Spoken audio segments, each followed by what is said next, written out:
अस्सलाम नाज़रीन, मैं हूं डॉक्टर मसूद परवेज़। काफ़ी दिनों के बाद लाइफ स्टॉक का टॉपिक दोबारा कर रहे हैं क्योंकि ज़रूरत है इस वक्त फार्मर की। फार्मर क्योंकि ज़्यादा पैसा जो है वो शेड पे खर्च कर लेते हैं, बाद में उनके पास पैसा नहीं बचता कि जानवर डाल सकें। तो शेड बनते मैंने बहुत देखे हैं, आबाद होते कम देखे हैं। क्योंकि अगर वो लोन लेते हैं तो जितनी उनकी एस्टिमेटेड कॉस्ट होती है उससे कॉस्ट बढ़ जाती है, और जो जानवरों के लिए उन्होंने अपना बजट रखा होता है वो भी शेड पे खर्च हो जाता है। तो शेड तो मैंने बड़े खूबसूरत यानी गांव, छोटे छोटे गांवों में भी देखे हैं, लेकिन उनमें जानवर आबाद होते नहीं देखे। तो उसकी वजह यह है कि शेड की कॉस्ट बहुत ज़्यादा है।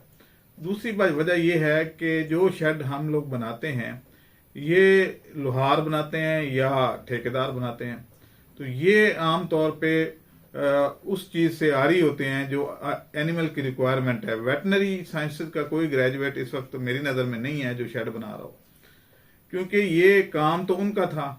एनिमल शेड बनाना एक वेटनरी डॉक्टर की शोभा है। वो उसको पता होता है कि एनिमल की कितनी जगह की रिक्वायरमेंट है, इसकी हवा कितना फ्लो होना चाहिए, अंदर टेम्परेचर कितना होना चाहिए, इसकी डायरेक्शन क्या होनी चाहिए, ज़मीन से कितना ऊंचा होना चाहिए। ये सारी चीज़ें जो हैं वो वेटनरी डॉक्टर को पढ़ाई जाती हैं। लेकिन हमारे यहाँ शेड आम तौर पे ठेकेदार से बनवा लिया जाता है, या जैसे हमारे यहाँ आर्किटेक्चर से नक्शा नहीं बनवाया जाता, बल्कि वो मिस्त्री अपनी मर्जी से ही डिज़ाइन कर देता है, या हमारे घर की खवातीन डिज़ाइन बना लेती हैं। तो ये हमारे फार्मर के फेल्योर की एक बेसिक वजह है।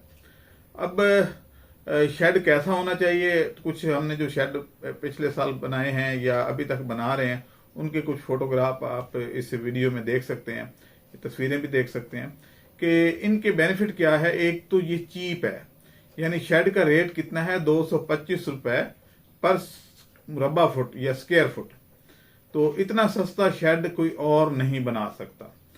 फिर देखने में बड़ा खूबसूरत है, एरोडायनेमिक है, यानी हवा से ये टूटता नहीं है, लचक खा जाता है। इसमें तकरीबन 6 इंच की लचक होती है कि अगर बहुत तूफान भी आ जाए तो ये लचक के जरिए अपनी डायरेक्शन चेंज कर लेगा, लेकिन टूटेगा नहीं, ना ही उड़ेगा। इस पे जो मटेरियल लगता है वो सारा इंसुलेटेड मटेरियल होता है, इसलिए ऊपर छत से हीट आने का कोई चांस नहीं है। यानी जो आम शेड हमारे मुल्क में बनते हैं, हालांकि हमारा मुल्क ट्रॉपिकल एरिया में है, गर्म मुल्क है, लेकिन यहाँ पे हम कंक्रीट के शेड बनाते हैं या लोहे की टीन की चादरों के शेड बन रहे हैं। तो ये शेड जो हैं ये नाकाम हो चुके हैं, क्योंकि इनसे टेम्परेचर और राइज हो जाता है। अगर आप कंक्रीट का घर बनाते हैं और एक कच्चा घर मिट्टी का बना हुआ हो तो उसमें 3 डिग्री का फर्क होता है, यानी कंक्रीट का बना हुआ घर ज्यादा गर्म होता है। पहले जो हमारे मिट्टी के बने हुए घर होते थे, लोग पंखों के बगैर, बिजली के बगैर उसमें सो जाते थे और जरूरत नहीं पड़ती थी दोपहर के वक्त भी। अभी भी थर में जो घर बनते हैं, थर में बहुत ज्यादा गर्मी होती है, डेजर्ट है, वहां पे भी लोग दोपहर के वक्त बगैर बिजली के वहां आराम से गुजारा कर रहे होते हैं।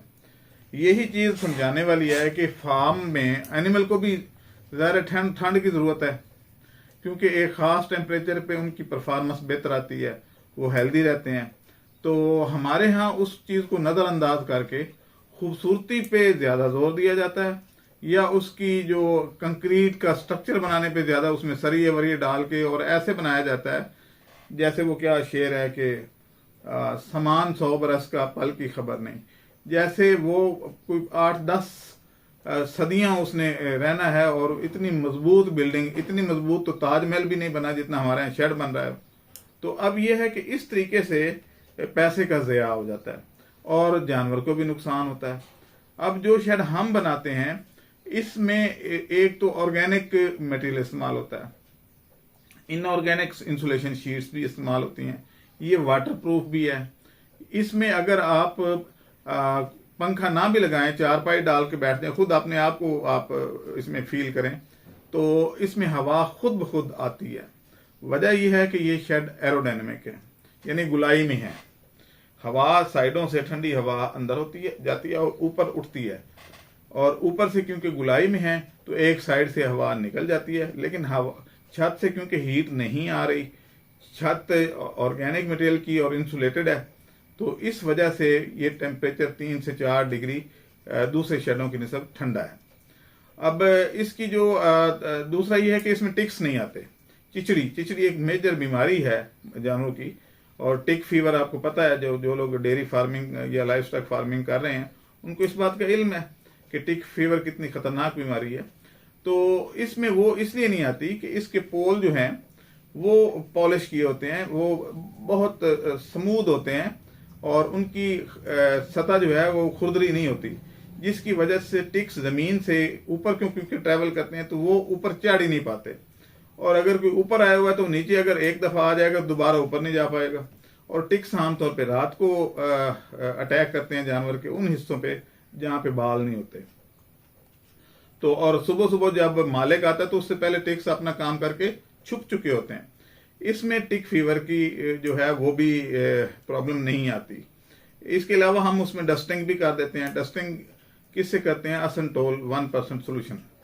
अब उस जो 1% है डस्टिंग, सॉरी मैंने सोल्यूशन का लफ्ज इस्तेमाल किया, सोल्यूशन नहीं है ये, डस्टिंग 1% है, और इसमें जो है आप राख में मिला के तो अंदर डाल देते हैं। तो वो एक ऐसा जहर है कि जिसमें तमाम जुएं कीड़े मकोड़े सब मर जाते हैं, और जो भी उस की छत के अंदर जगह बनाएगा कीड़ा मकोड़ा, इंसेक्ट्स की बात कर रहा हूँ, चिड़ियाँ विड़ियाँ नहीं, या कोई और जैसे तितली वगैरह अगर आ जाती तो वो नहीं, लेकिन आम जो ये टिक्स वगैरह हैं क्योंकि ये चाटते रहते हैं उस सतह को, तो उसको चाटने से वो मर जाएंगे। तो इसलिए इसमें टिक्स की कोई गुंजाइश नहीं है। बाकी जो जितने भी आप एस्टिमेट लेके देखें सीमेंट का, बजरी का, दिहाड़ियों का, तो आपको तकरीबन 600 रुपए मुरब्बा फुट पड़ रहा होता है, और ये 225 रुपए है। तो 225 रुपए में इतना चीप शेड, इसमें लेबर भी शामिल है, तो इतना चीप शेड मैंने कहीं नहीं सुना कि कोई और बना रहा हो। अब क्योंकि हमारा मकसद है फार्मर को प्रमोट करना, अगर शेड सस्ता होगा तो वो उतने पैसों से जानवर ज्यादा डालेगा, और जब जानवर ज्यादा डालेगा तो उसको प्रॉफिट ज्यादा होगा, और फिर खूबसूरती भी है। फिर इसकी एक और जो प्लस पॉइंट है कि इसको एक जगह से दूसरी जगह रिमूव किया जा सकता है, और इसकी जो टॉप लेयर है वो उस कपड़े से बनी है। वो कपड़ा बेसिकली जो अमेरिकन अफगानिस्तान में छोड़ के गए हैं, तो वहां पे हमारा एक कंट्रैक्टर है जो टेंट वो वहां छोड़ के गए थे मोटा, तो उसकी 10 साल लाइफ है। तो वैसे वो तो 15 साल की वारंटी देते हैं, लेकिन हम फिर भी पठानों पे यकीन नहीं करते, अफगानियों पे, तो वो 10 साल हम कहते हैं भी हो सकता है, क्योंकि वो कारोबारी हैं, बढ़ा चढ़ा के बात करेंगे, लेकिन 10 साल का तो हमें पता है कि ये ठीक रहता है। तो 10 साल के बाद सिर्फ स्किन चेंज करने की जरूरत होगी। अब यह है कि वाटर प्रूफ इस तरीके से है कि ऊपर पानी खड़ा भी रहे, बेशक 1 महीना खड़ा रहे, नीचे एक कतरा भी नहीं आता। तो ये सारी चीजें जो हैं इसकी प्लस हैं। तो क्योंकि आजकल गर्मियां अपने जोहर दिखाना शुरू कर दिया उन्होंने, तो इससे पहले कि जानवरों में हीट स्ट्रोक आए और बाकी प्रॉब्लम आए, और बिजली भी जाहिर है आजकल फिर लोड शेडिंग शुरू हो चुकी है, तो उससे पहले आप अगर शेड बनवाना चाहें तो ऊपर दिए गए नंबरों पे हमारे से रब्ता करें, हमारी टीम आएगी, सर्वे करेगी और वहां बनाना शुरू कर देगी। अब मुझे इजाजत दें, अल्लाह हाफिज।